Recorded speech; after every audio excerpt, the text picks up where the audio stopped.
So this is new film, second feature, set in an alternative early 21st century. Andre Riseborough is Tasya Vos, who's this agent working for a sinister company. What they do is they transplant the consciousness of their agents into unsuspecting hosts in order to carry out assassinations, to carry out hits.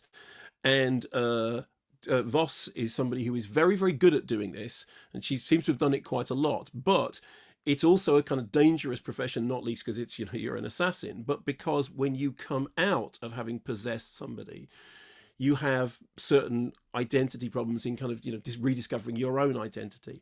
In her latest assignment, she is sent to possess the body of Colin Tate, and her superior, played by Jennifer Jason Leigh, is already starting to wonder whether the job isn't taking too much of a toll upon her. Here's a clip. Consider the face of Colin Tate. Father deceased, mother estranged, no siblings. Deals cocaine for a few years, then falls in love and becomes engaged to one of his rich clients, Ava Parse. She's the daughter of John Parse, CEO, Zuthru. Zuthru? Data mining. Largest operation outside the U.S. Head office is local. But our deal is with Reed Parse, John's stepson.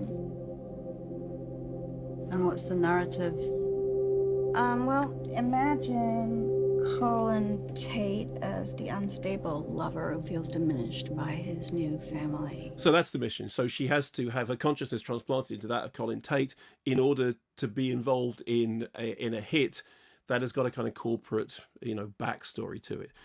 I really like this film, and I liked it for a number of reasons. Firstly, because there is a terrific central performance by Andre Riseborough, and also a terrific central performance by Christopher Abbott, playing a character who is then inhabited by the spirit of Voss, by Andre Riseborough's character. And the comparison I made was, it's like if you think of that Steve Martin comedy, All of Me, in which Steve Martin and Lily Tomlin end up in the same body. But imagine that film then being made by somebody who's, comes from a heritage of body horror, comes from a heritage of, science fiction and horror and squishy, fleshy, strange, challenging delight.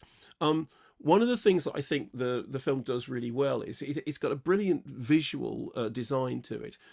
As far as I understand, what they've done with the kind of fantastical sequences is that they've done as much as possible, which I think is pretty much everything, in camera.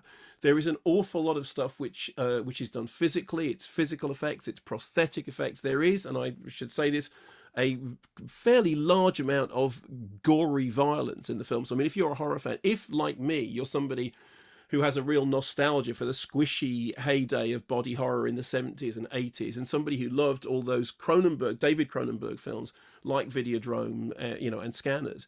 What Brandon Cronenberg is doing, he's a very individual voice. He's very much his own voice as a filmmaker, but he's also coming from that same kind of fleshy tradition. And so what you get is a film which is, on the one hand, it's cerebral. It's about identity. It's about how you construct identity, what it means to be a person.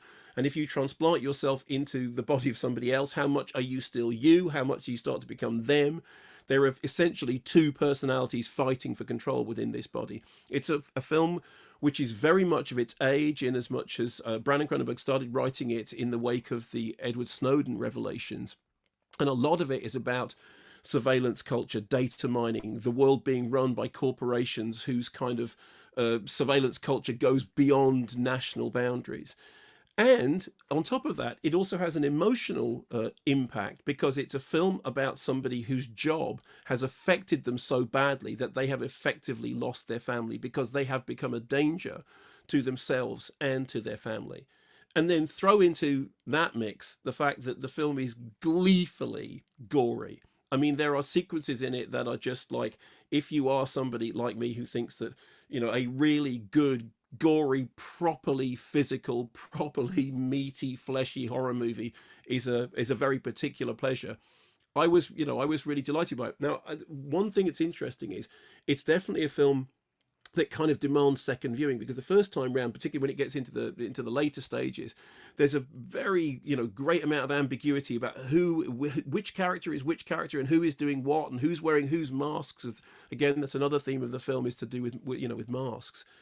I thought it was really, really enjoyable, and really kind of cerebrally teasing and fleshily rewarding, and it was a full-blooded, proper, full-on, rip-roaring sci-fi horror movie with substance, both intellectual and gory, and I really enjoyed it. Fleshly rewarding. I don't Yes, think we need I this know, kind of... it's not for you, No, Simon. it absolutely isn't, and it's that's one of those reviews people are going, Mark's such a smart guy. What is it that he sees in this fleshly disruption? I don't. Fleshly disruption, yeah, but as I said, if you are somebody for whom that stuff works, and I am, Yes. then it's just great.